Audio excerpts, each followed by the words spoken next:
d'eau dois-je utiliser? Donc, ce que je cherche comme information, c'est combien de moles. Mol, est-ce que c'est une masse? Non. Est-ce que c'est une masse molaire? Non. Nombre de moles. Donc, ce que je cherche, c'est ça, ici. Combien de moles d'eau ai-je besoin pour produire 12 grammes de dihydrogène gazeux? Ce qu'il faut savoir, c'est que là, il y a une information très importante qui est en haut ici. C'est-à-dire que là, je travaille ici dans la question avec H2 et H2O.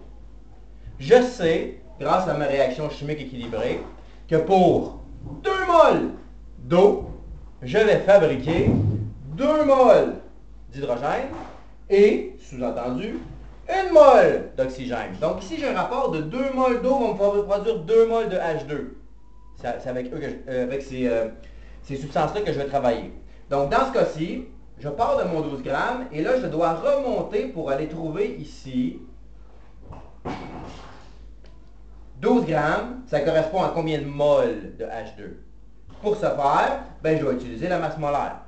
Quelle est la masse molaire du dihydrogène? Vous savez comment calculer la masse molaire de n'importe quelle molécule. Dans ce cas-ci, si vous êtes dans votre tableau périodique, H2 a une masse molaire de 2 grammes. On parle de 2 atomes d'hydrogène. 1 plus 1, ça fait 2. Puis qu'ils pèsent chacun 1 gramme par mol. Donc, on parle ici de 2 grammes par mol. Donc, le dihydrogène pèse 2 grammes par mol. J'en ai 12 grammes. Je travaillerai donc pour produire combien de mol de H2. Mais je vais aller faire un petit calcul mathématique pour le déterminer. Je sais donc que, au départ, je veux produire 12 grammes de H2, qui a une masse molaire de 2 grammes par mol. Alors, ici, je vais me faire un petit 1. Premier calcul à effectuer. Je sais que j'ai 2 grammes pour 1 mol. Ça, c'est la masse molaire que j'ai écrit ici. 12 grammes va correspondre à combien de mol? Produit croisé, 1 fois 12 divisé par 2, 6 mol.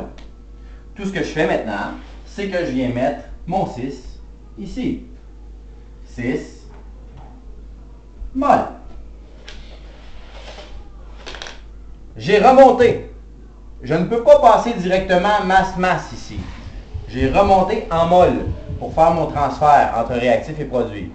Bref, ici, je sais que je veux produire 12 grammes de dihydrogène, donc 6 moles de dihydrogène. La question, combien de moles d'eau dois-je utiliser si je veux produire 6 moles de dihydrogène? Bien là, pour passer d'ici à là, je dois utiliser mes coefficients stoichiométriques qui sont ici en haut.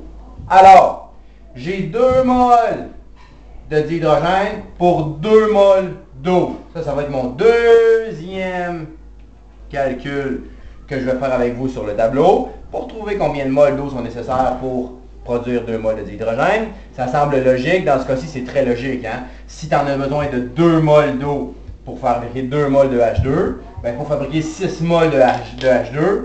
Forcément, tu vas avoir besoin de 6 moles d'eau. Maintenant, ça se calcule. Je vais aller faire le calcul avec vous au tableau.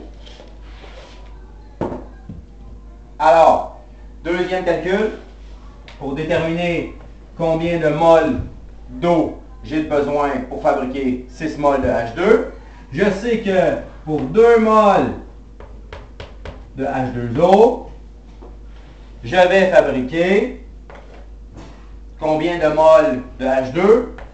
2 moles de H2. Ça, c'est mes coefficients qui me disent ça. 2 pour 2, 2 pour 2. Excellent. Maintenant, dans ce cas-ci, l'information que j'ai, je veux savoir combien de moles d'eau je vais utiliser pour fabriquer 6 moles de H2. 2 fois 6 divisé par 2, x égale 6 moles. 6 moles qui est ici ma réponse. Donc, réponse à la question combien de moles de H2O dois-je utiliser pour fabriquer 12 grammes de dihydrogène? Réponse 6 moles. Les calculs de ce